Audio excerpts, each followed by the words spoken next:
Let us start with the new subject called as engineering mechanics. The subject, which has got basically two parts, considered as the statics and dynamics part, and these two words are related to whether the object under consideration is under the action of the forces which are in equilibrium, so that the object remains in the state of equilibrium, or the object is moving and how that particular movement is taking place, whether the displacement of that particular object is with the constant speed, we say, or the velocity or acceleration, or it is changing with time. All these factors are to be considered. So basically, engineering mechanics, as we start studying it, this mechanics subject is divided into two parts. First is called as statics, which is one full section, and another is called as dynamics.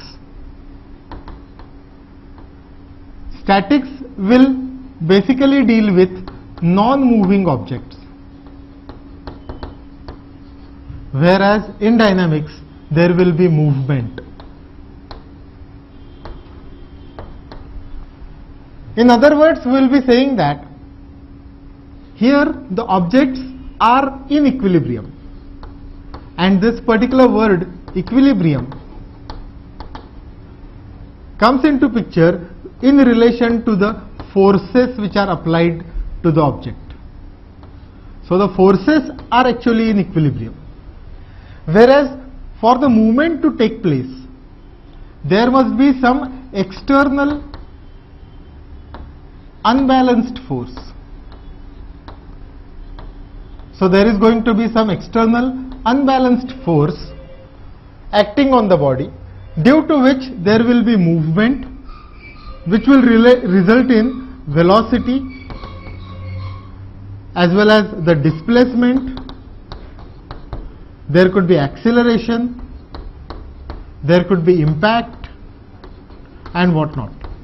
So the mechanics subject, which is divided into two parts, as we have seen it over here, the equilibrium, which is related to the forces, and the force again over here is nothing but the external force. Now here it is external unbalanced force, and if the forces get balanced, the problem will automatically shift to statics. If they are not unbalanced, that means they will be balanced, it will shift to the statics part. Now when we are going to learn this entire subject, there will be several topics which will come into this particular subject, engineering mechanics, and as you must have seen the syllabus, or quite a few might have appeared for the subject more than once. Remember that though the subject has been divided into chapters, like there is chapter of equilibrium or kinetics of particle or kinematics or impact, etc., etc. Remember that this entire subject is actually using some very fundamental principles which can be always applied.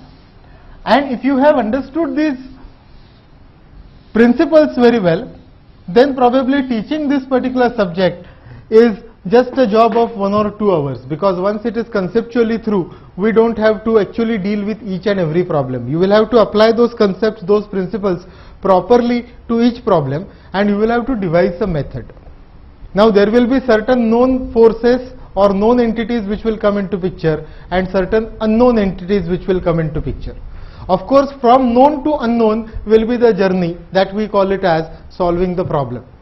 So given some particular data, you will be using that data to find out some other answers, other unknown data items which are given in the problem.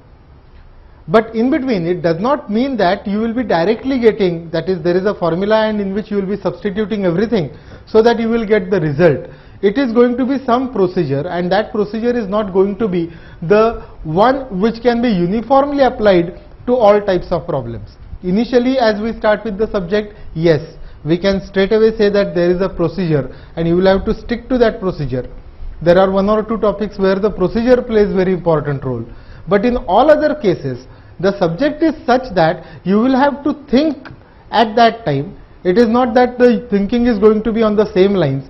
You can be taking different paths, and then you will be reaching the dead end where you will find that you don't have sufficient number of equations by which the problem can be solved.